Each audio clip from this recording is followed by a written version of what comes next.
Wow, it's still good morning, everybody. Chipala was really amazing to see the consciousness of people who don't, many of whom don't get to just look around and see abundance everywhere and all kinds of opportunity, to go and get a job or go to school or go and do this or, whatever, to work themselves up and to have the living example in front of them. Look at that guy's castle. Many of them are living in very impoverished parts of the world, and yet faith descends. I talk a lot about correct identification, who and whose we are, identifying with the real, that's always the capital R, with God. I think about that word identification. Identification, the letter A is prominent there. We put the emphasis on it. The letter A is the first letter of the alphabet. It's the alpha. It signifies the first or the dominant. It signifies the beginning. Identification. That A is for me a reminder to put God first. But remove the A and you get identifiction. False identifying. A made-up sense of who we are. When I was in my 30s, I was full of piss and vinegar. I'd come through the other side of a divorce. I had two beautiful sons, and I'd gone back to school, and I was writing, and I was making music, and I just started making music in my early 30s, and arts administration had become a big part of my life, and I was just on fire with all kinds of projects. And over the years, though, I noticed that some projects just flew, and others didn't seem to be able to get the momentum to get off the ground. And I wondered for a long time, what's the difference? How come that worked out so well and I couldn't do anything with that? I really liked that idea. And I realized over time that it was about mental equivalency. The container, mental equivalency, is the container that you grow or create in which to hold your success. How big do you want your container? A few Sundays ago, some of you may remember, I talked about how it had appeared difficult in my life to hold on to abundance. Large sums of money, seemed to want to live with other people, and various things. And then I remembered a time when my mother had bought me a leather coat that she couldn't afford because I'd whined long enough to get it. And I remember how pinchy she looked buying it, and felt guilty every time I wore that coat. And that was just a real little wake-up call, that memory. And I realized how many threads I had woven into my container from the guilt that I felt in wearing the abundance of this beautiful leather coat. And so I began to dismantle that. And I declared the release of those emotional threads. And 3 days later, I was gifted with a trip to Mexico by somebody who couldn't go. Thank you. I even got a better exchange rate on the pesos than Bonnie did. I was cleaning at the domes. Right in that same couple of days, I was cleaning at the domes, and I found a peso out on the deck. Where the heck did that come from? Seriously, just sitting on one of the planks was a peso. I was like, okay, I accept. A peso's a peso. And then I was going through a bunch of mail I'd collected when I did a trip back to Canada, and there was a statement from an investment that had long gone south, and it's now started to actually accrue. So I'll take it. This, as I realize I'm unraveling the stories around abundance or around lack, This is mental equivalence in action. We change our thinking, and the manifestation begins to occur around us. I don't know how many of you know about Emmett Fox. He was a New Thought thinker, spiritual leader in the early 20th century, and he said, "We practice the presence of God by seeing him everywhere, in all things and in all people, despite any appearances to the contrary. As we look about the world with the eyes of the flesh, we see the appearance of inharmony, fear, difficulty, and we must look through that to the truth behind it, to the truth that lies back of it. As soon as we see this truth and see it spiritually, the appearance changes, because this is a mental world." He said, he thought, if we taught our children only one thing we should teach them, this is a mental world. Go forth and be happy. He coined the phrase mental equivalent, and he actually stole it from, he thought of the phrase based on physics and engineers, because they're always having to use this amount and this kind of energy to produce this outcome, this equivalency. Thank you. One mind. He said, for anything you want in your life, you must supply yourself with a mental equivalent, and the thing must come to you. Without a mental equivalent, it cannot come. Think about what's percolating in your wicker basket. Again, we have to believe that we live in a mental world. So I've been feeling like, since that talk, bye coat, thanks for coming. Since that talk a few weeks ago, I've just been feeling really supercharged, enlivened in a whole new way. It's been really great. And I just keep going back to that talk. I identified a false belief, and then I felt an internal shift, and the material world began to shift to accommodate. I changed a mental equivalency that had forged a part of my identi-fiction. This is the nature of the material world. So I have to ask, what is your ID? What have you chosen as your identity? Many people choose struggle. It's a very popular idea.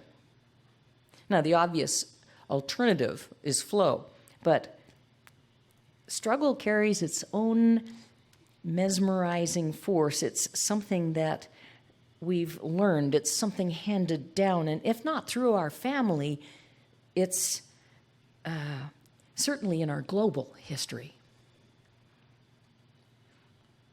The elders of, and I hope I pronounce this correctly, the Orabi in Arizona say, banish the word struggle from your vocabulary and your attitude. They understood, as many others have, that the mental state of struggle perpetuates a condition of struggle. And I don't know if any of you are familiar with a book called Trance of Scarcity by Victoria Castle. It's a brilliant book, recommended. And she says, if struggle were the way to get there, we'd all be there by now.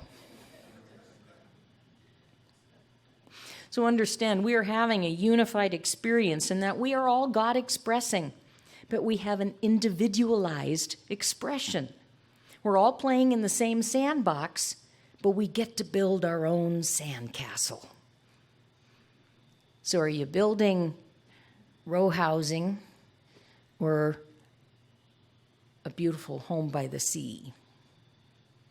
Obviously, we don't have to really be building houses, but we're building our own castles. So what kind of a castle do you want to live in? I don't want to live in a sand castle, because when it rains, they get really messy. And in the trance of scarcity, Castle Victoria looks at what eclipses our greatness and what stops us from being the fullest expression of the divine that we can be. What stops us? If we sit here and declare, I know that God is infinite and ever-present, what could possibly stop me from being the fullest expression of that divinity? After working with thousands of people, Victoria Castle repeatedly encountered the theme of not enough. I'm not enough, not good enough, rich enough, smart enough, young enough, old enough, big enough, small enough, tall enough, short enough. And hand in hand, there's a partner in crime there. It's that there is not enough. That there's not enough abundance, that there's not enough for every single living thing on this planet to live in absolute bliss and harmony and abundance. There is enough. There's more than enough. There's more than we can imagine even being enough. So let's be clear here. God is infinite, God is abundant, and God is everywhere present. I'd like you to join me in that. God is infinite. God is abundant. God is everywhere present. And I don't care if you don't have to call it God. It doesn't matter. Spirit, the divine, beauty, truth, love. Pick a synonym. It doesn't matter. God is a word. But it means the essence that is all across all space and time. So Castle, just to finish with the trance of scarcity, she suggests that this not enoughness cripples the lives of those who would otherwise live lives of passion and buoyancy. What makes you feel passionate and buoyant? This not enoughness shows up privately as self-doubt and overconsumption. It appears publicly as elitism and a complete lack of regard for future generations. It laments the way that things are, and it justifies the reasons why things can't be different. But they can. They can be different. A life of fulfillment and vitality is as close as a decision to mess with our own beliefs. Who wants to climb in there? I'm not going to recommend here, actually. But who wants to climb in their own minds and mess with all their beliefs? Because things are going to change. And that can be scary. We have to interrupt and dislodge old patterns that have been living quite comfortably with us. And Castle, Victoria, not the sand, likens this to having a cat that is consistently lying on your head, completely not caring whether or not this is comfortable for you. And so she says, it's time to move the cat. As soon as something feels like it's slipped out of harmony, that's my opportunity to remember the truth of who and whose I am. To set my mind right. Right thought, right action keeps me in a mental state of feeling safe, feeling loved, feeling lovable, and feeling abundant. In that place, I can manifest more consciously the way I'd like to see my life unfold. So as Bonnie was talking about the conference a little bit, I've been struggling a little bit with the pronunciation of this name. I'm going to try it. Reverend Edward Viljoen, Viljoen, look it up, I don't know. But he asked some really important questions. He said, what is important to you? What would goodness have you do? What do you believe about how life works? and what inspires awe in you. I don't know how many of you are familiar with Lisa Ferraro and Erica Luquette, who is sadly no longer with us. But they sold these T-shirts once that said, "If you're not in awe, you're not paying attention." True fact. Look around. Because the evidence of God is all about, and we should be in awe. Nature, beauty, love, soul, spirit, truth. We should be in awe. This conference was very rich for me, and I've ramped up my commitment to water God. Just picture, this is an old Zen thing, but just wash the plate. Be the plate. See your reflection in the shiny surface of the wet plate and know that you are cleaning God. Dress God. Drive God to work. Infuse myself with the mind of God.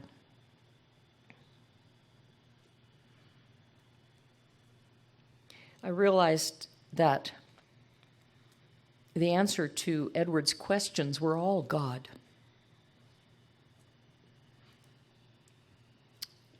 What is important to me? God is important to me.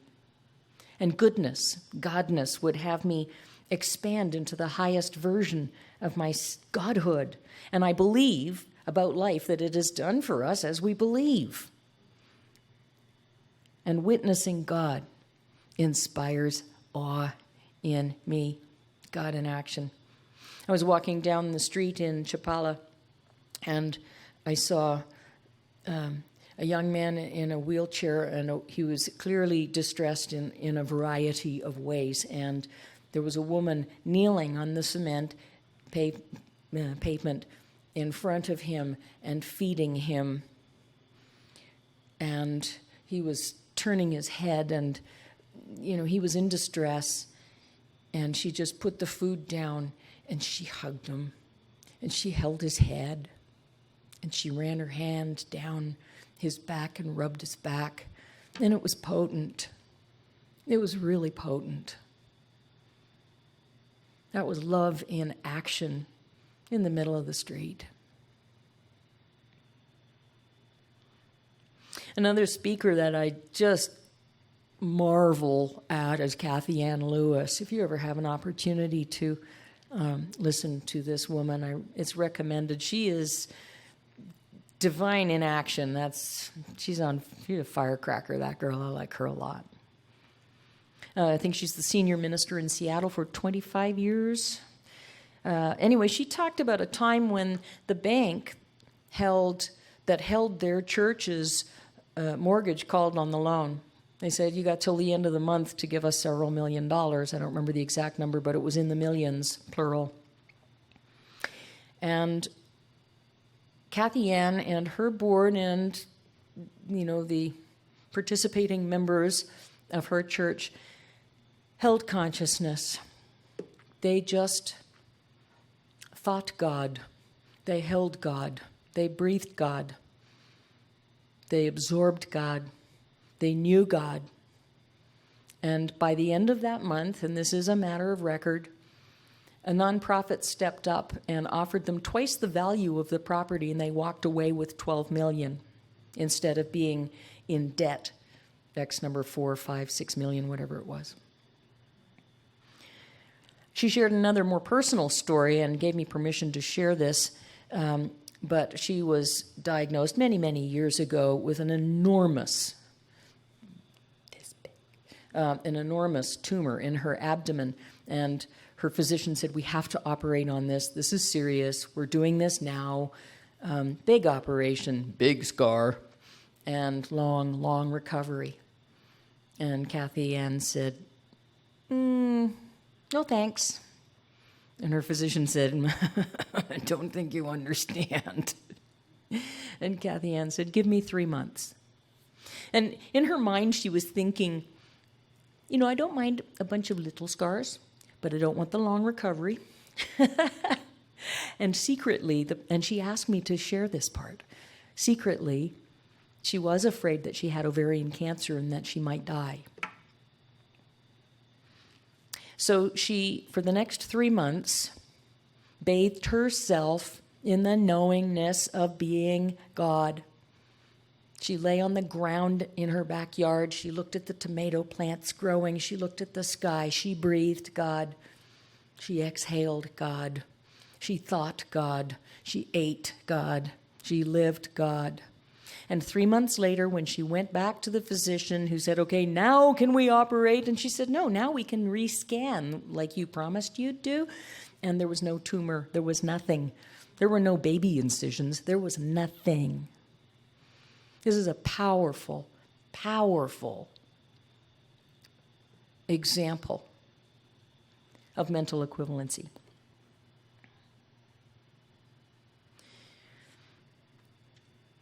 This one might seem smaller. At the conference, there were all these peacocks walking around all over the place. They were so pretty. And I wanted feathers. I like feathers.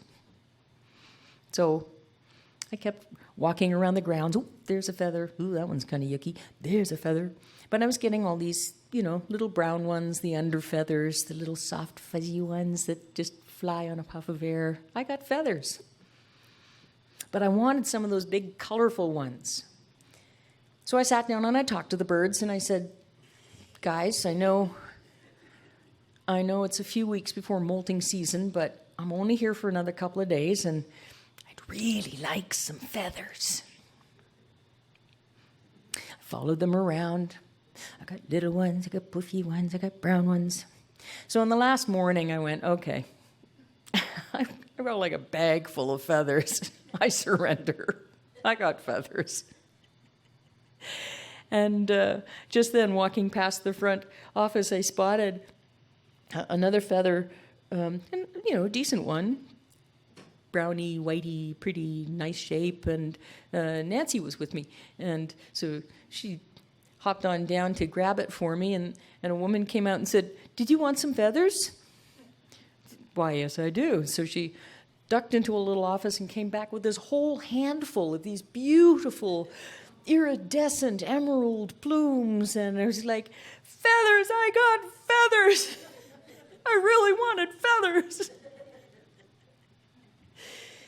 And I think that's important to just take a look at, because when there's a big demonstration, we go, wow, there's God in action. There's somebody who really knows about mental equivalency. But the truth is, every little detail of our lives is the product of our mental equivalency. Feathers might not be the removal of a tumor or the paying off of a multi-million-dollar debt, but they were absolutely the response to a very clear desire to have them, the activity of seeking them and walking around and talking to people, and the belief that they should absolutely show up. There was no reason why they couldn't show up. Feathers. I think we confuse sometimes manifestation with big events, big healings.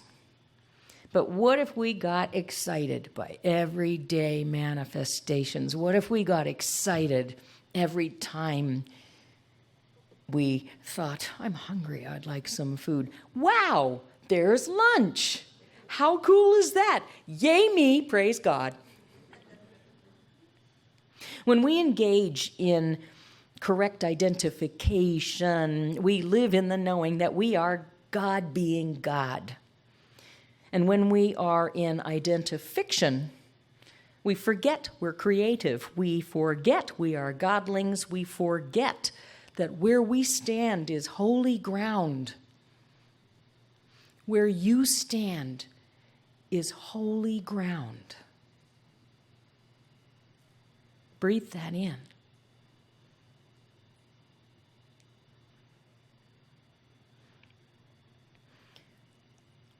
Buckminster Fuller was contemplating once what one little man could do. And he was thinking about the ship, the Queen Mary. You see this huge ship go by, and then there's the rudder. It's a fair size itself behind at the stern. And then there's a tiny little thing on the edge of the rudder called a trim tab. And the trim tab, like a miniature rudder, creates a little low pressure area, and it moves the rudder, and then the rudder moves the ship. A tiny adjustment of that trim tab changes everything seemingly effortlessly. So as we observe and shift our tired old stories, we witness life around us move into empowering and life-affirming moments. And when we identify with those moments as our true nature, they blossom into our experience. They blossom into our life. So who are we really? I think the answer lies in our willingness to surrender, to allow ourselves to be filled with the essence of spirit and unfold into our highest good. We think too much. We think about everything that was, everything that's going to be. And we think about our stories, those very real feeling episodes of our lives that have shaped every aspect of how we live and move and have our being. And at the heart of it all, we all want life to be loving and harmonious. Does anybody here not want to be loving and harmonious, to live a life of harmony? We want to be abundant and free. But to get there means changing our stories, and that can feel risky. What if I change my story and nothing changes?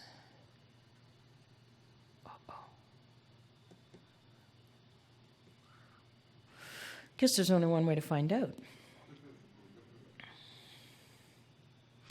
Rome wasn't built in a day. Change actually is immediate across all space and time. Change is immediate, but it may take a while to see it or to see the appearance of it on the manifest plane.